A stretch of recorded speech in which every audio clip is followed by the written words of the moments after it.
Alright, hey there Prox Gaming Crew, and this is Proxify here, and welcome back to another episode of the Ocarina of Time Let's Play. If you did miss out during the last one, well, we went and did some stuff around within the Hyrule field. We went and explored around within Lolo Ranch, Lake Hylia, Kakariko Village, and then at the very end of everything, we went and checked around within the Hyrule Castle way as well too. And we did go and meet up with Malon, get ourselves with that weird egg, had to go and get ourselves with a Kuko out of all things, to then go and wake up with Talon, so that now that both Malon and Talon are now going to be back over at the Lolo Ranch, we will be making our return over towards to there, so that I can at least get myself with the Epona song and everything else of that type of nature, and maybe go and probably try out that Talon mini game to get ourselves with an extra heart piece.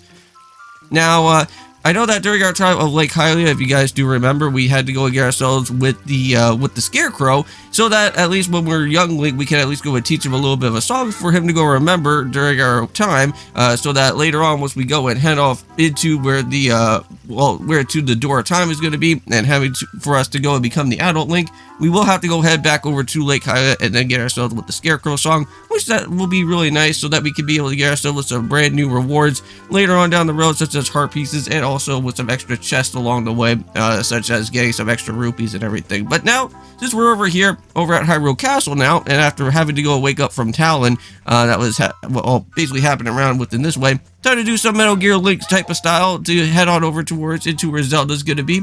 And get to go a little bit of some more backstory and everything, and also get to go and see Ganon within our way to go and meet, I want to say a little bit face-to-face here.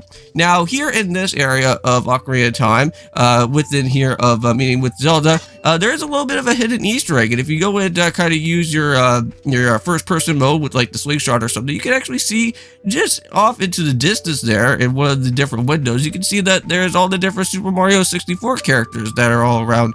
Now you can see like Mario, Princess Peach, and I think also a little bit over to the side there, to the right hand side, if you're lucky enough, you can actually see that Bowser is going to be also within there. So pretty nice having that little Easter egg of all the time that was going around back in the day of the N64 with the Super Mario 64, of course. And I have to say, both of those two games, even Ocarina of Time or Mario 64, they will always be a very fun game, of course. And I think those games will always get ported into any type of new Nintendo console. That will always happen. Because, like, if you guys don't know, I believe Ocarina of Time and I want to say probably Mario 64 have been ported almost quite a bit, like, throughout its lifespan. Because, like, Ocarina of Time, just by itself, have been ported so much different times. It's not even funny. Like, originally we got ourselves with the Ocarina of Time game, originally produced for the N64. Then Nintendo then moved it over into the Nintendo GameCube a few years later, and actually added in with the Master Quest as well. I think that's just like how it happened before with the N64 as well. They actually created, I think, another cartridge, I think, back in the day for the N64 known as Master Quest. But then they actually added it into with the GameCube later on, and that's how I got to go and learn how Ocarina of Time was all about back when I played on the Master Collection, though not on the dual pack Master Quest version one, because there was two different packs. If you guys have ever played through the GameCube back in the day, there was the dual pack for Ocarina of Time and Master Quest, and then the Zelda Collection, where you actually got yourself with Majora's Mask and some of the other different NES games. But then later on, of course, from the Ocarina of Time, then you go and move on into Virtual Console, which they got both here with Ocarina of Time and Majora's Mask, and then the 3DS, of course. And not only that, but I think also as well too with the Wii U. So yeah, like Ocarina of Time has been ported over like so many amount of times, and I think even Super Mario 64 has done the same thing as well. It's crazy. Now, I don't think Super Mario 64 ever came out on the Nintendo GameCube, so that's kind of like out of the question, but I'm pretty certain it's been moved into other different ports as well for the Virtual Console, and then also here on Nintendo Switch Online. But now we get to go and learn a little bit more about the whole Triforce and what's all about. And I know that if you touch on the Triforce, you can create a special wish, and you can grant whatever type of wish that you want. But for our wish, we need to make sure that we go and put a stop to Ganon's plans and bring peace back to Hyrule all over again. And not only that, but we are going to be meeting up with Impa here within our time of the game as well too within this episode. Another character to go and meet up with.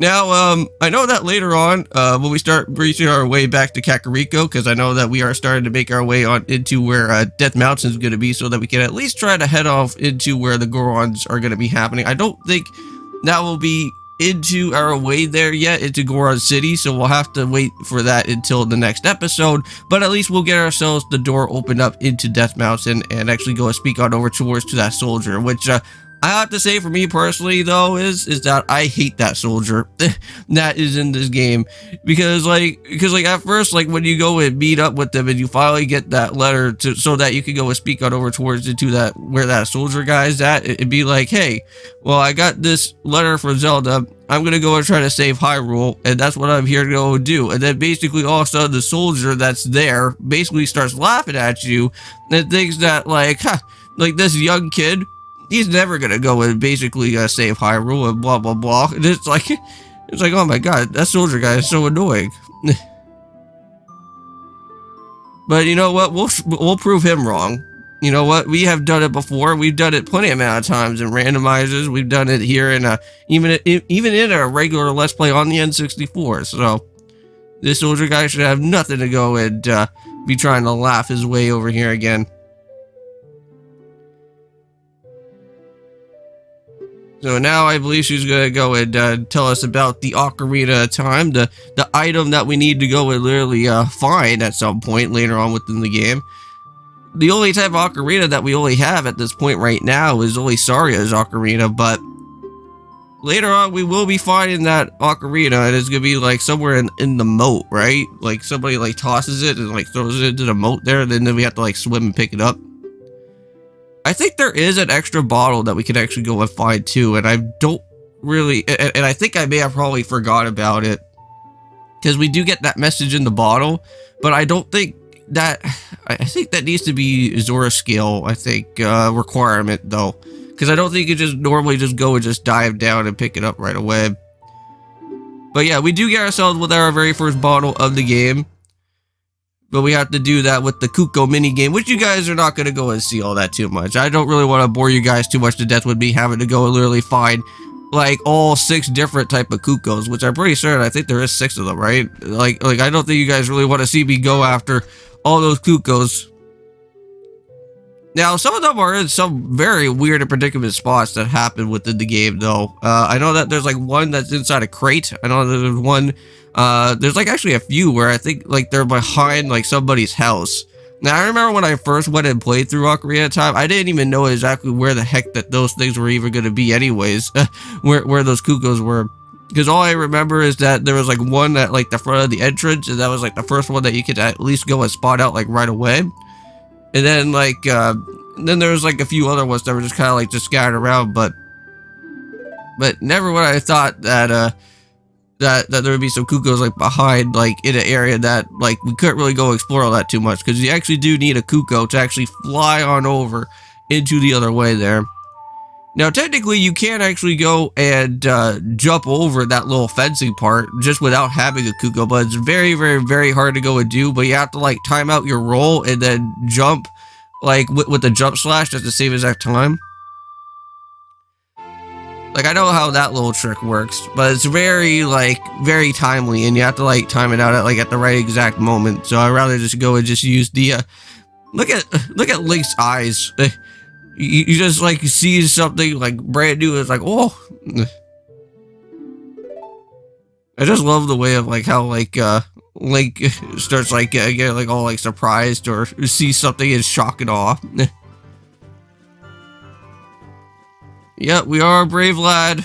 We have to go and tackle this out here for us. But at least we get to go and get to see the Gorons pretty soon. That'll be nice. And we will be meeting up with the big Goron as well too, just so that we can at least figure out what his little side quest is all about there.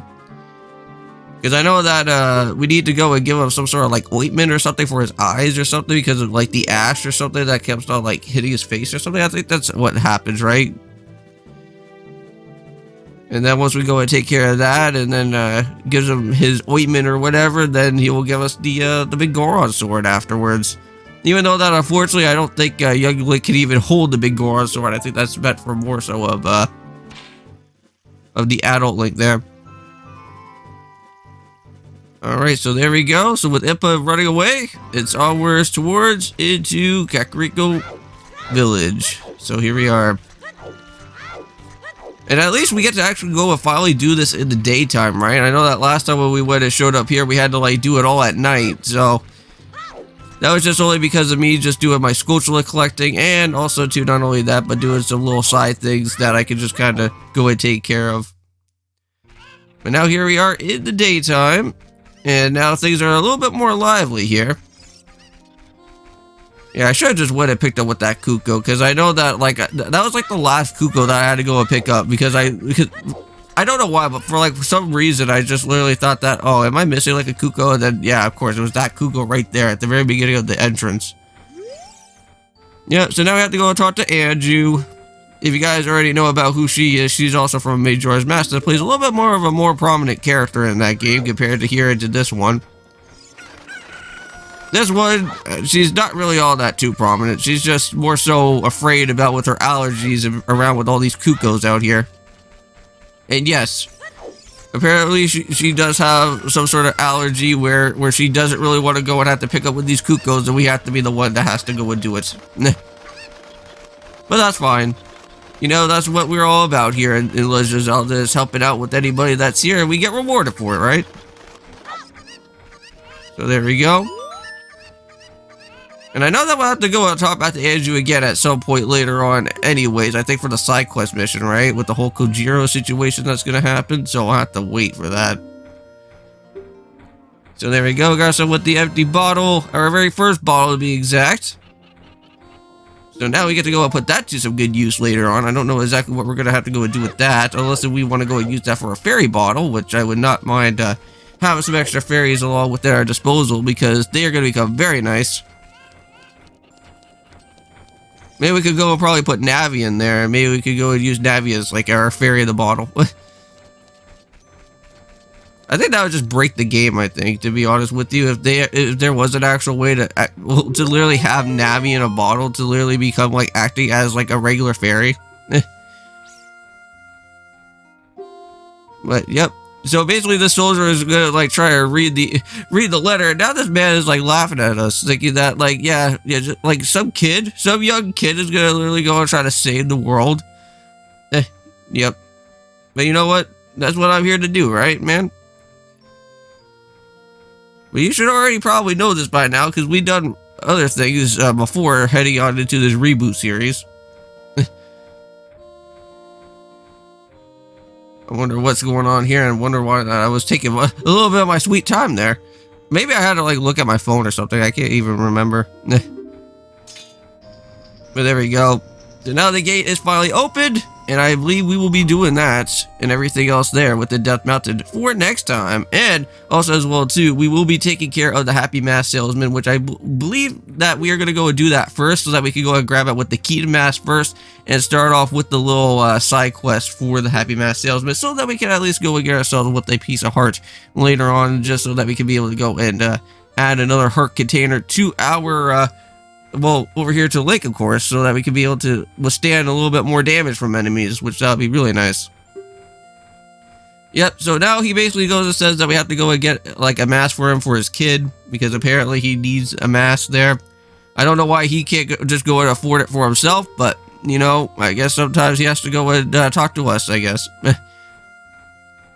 I don't even think like the Kia mask is all that too expensive, to be honest with you. So we could go and do that right away. But anyways, I'll see you guys in the next one. And of course, peace.